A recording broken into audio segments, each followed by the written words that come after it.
यह कहानी है बिहार के एक छोटे से गांव की, जिसमें एक चाची ने अपने भतीजे के साथ सेक्स करने के लिए अपने ही पति का कत्ल कर दिया। जी हाँ, यह कहानी शुरू तब होती है जब एक भतीजा जिसका नाम राहुल था, वह अपने परीक्षा खत्म होने के बाद गांव आता है। गांव में वो अपनी चाचा चाची के यहाँ रहता है, क्योंकि राहुल के परिवार वाले शहर में रहते थे और राहुल को बहुत दिनों से गांव घूमने का मन था। तो उसके माँ बाप ने कहा, ठीक है, तुम गांव चले जाओ, वहाँ पर तुम्हारे चाचा चाची रहते हैं, तुम उनके वहाँ कुछ दिन रह सकते हो। राहुल बहुत ही बिंदास लड़का था और बुरी संगति में भी पड़ चुका था। गंदी गंदी फिल्में देखना, तरह तरह की उसको आदत हो चुकी थी। वह अब जब भी किसी महिला को देखता था तो उसके बारे में गलत ही विचार रखता था। ऐसे में ही जब राहुल अपने चाचा चाची के यहाँ पहुँचा, तो जब उसने अपनी चाची को पहली बार देखा और तो देखता ही रह गया था। लगभग उसकी जो चाची थी वो किसी बॉलीवुड हीरोइन से कम नहीं थी। चाची और चाचा के उम्र में काफ़ी अंतर था, क्योंकि चाचा एजेड थे और चाची बहुत ही सुंदर और उनसे बहुत ही कम उम्र की थी। तो चाची भी जब राहुल को पहली बार देखी तो उसके भी मन में कुछ ना कुछ होना शुरू हो चुका था। यह दोनों को पता चल गया था कि राहुल भी जानता था कि चाची भी उसे पसंद करती है। उसके लिए तरह तरह की पकवानें बनाई। चाचा बहुत ही भोले थे। वह खाना खा के अपने खेत पर ही काम देखने के लिए चले जाते थे। घर पर राहुल अकेला रहता था। वह चाची को बहलाने फुसलाने की कोशिश करने लग गया।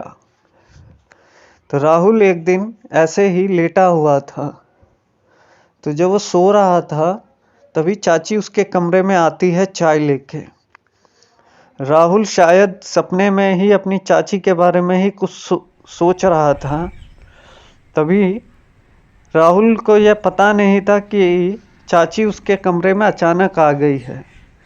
राहुल का नीचे वाला हिस्सा अचानक ही खड़ा था, जिसे चाची ने अपनी निगाहों से देख लिया था और राहुल को भी यह बात पता चल गई थी कि चाची ने उसे देख लिया है। तो वह सीधा चाची चली जाती है किचन में और राहुल फिर उठ के तैयार होने लग जाता है। फिर जब चाची के सामने राहुल पहुंचता है तो चाची उसे देख के मुस्कुराने लग जाती है। तो राहुल भी समझ जाता है कि रास्ता क्लियर है। फिर अचानक तभी उसके चाचा भी खेत से आ जाते हैं, तो यह बात यहीं ख़त्म हो जाती है। धीरे धीरे यह सिलसिला और आगे बढ़ता गया। एक दिन की बात है, राहुल और राहुल की चाची एक ऐसी अवस्था में थे जिसे बताना उचित नहीं होगा। आप लोग काफ़ी समझदार हैं, आप सब लोग समझ जाते हैं। तभी उसके चाचा अचानक आ गए। उस चाचा ने राहुल और उसकी चाची को दोनों को बहुत ही विचित्र स्थिति में देख लिया था। तभी चाचा गुस्से से राहुल की तरफ किसी धारदार औजार लेके उसको मारने के लिए दौड़ते हैं। इतने में ही चाची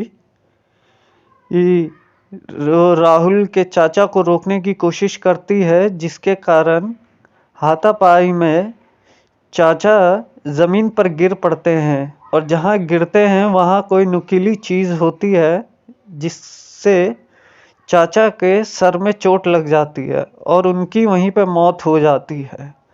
अब राहुल और राहुल की चाची दोनों ही सदमे में होते हैं और यह सोचते हैं कि अब इस का क्या किया जाए, क्योंकि आप दोनों ही फंस सकते हैं।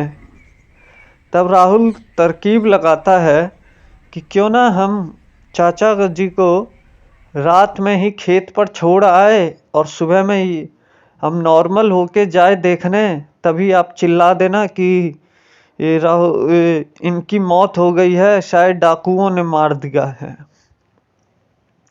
तो ऐसा ही होता है, राहुल और उसकी चाची रात के अंधेरे में उसके चाचा को उठाकर ले जा रहे होते हैं।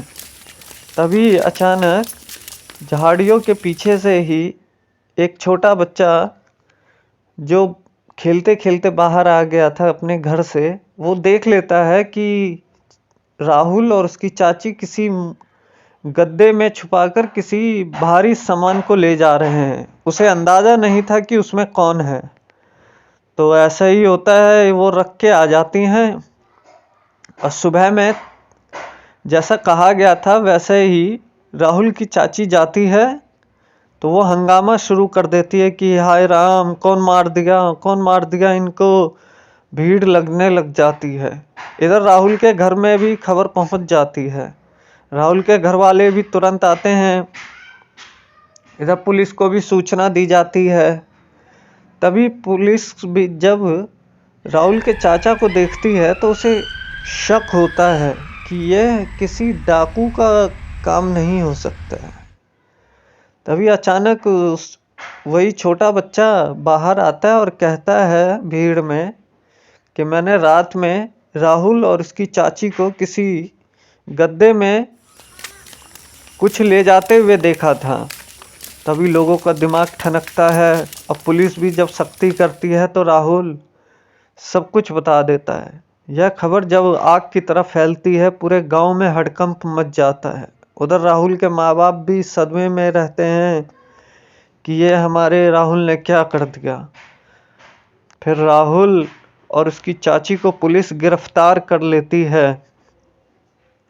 अब राहुल और राहुल की चाची दोनों जेल में है और यह सोच रहे हैं कि काश हमने अगर उस दिन अपने ऊपर काबू पा लिया होता तो यह गंदा काम नहीं करते और यह पाप था जो हमने किया और इसकी हमें ठीक सजा मिली है।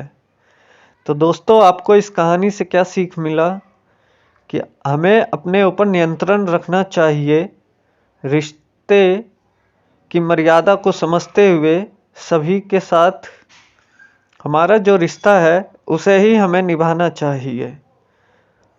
अगर हमने आज एक छोटी सी भूल कर दी तो हमें बाद में बहुत पछताना पड़ेगा। जय हिंद दोस्तों। चैनल पर नए आए हैं तो चैनल को सब्सक्राइब कर दीजिए, लाइक्स कीजिए, कमेंट्स कीजिए और अपने दोस्तों में इसे शेयर कर दीजिए।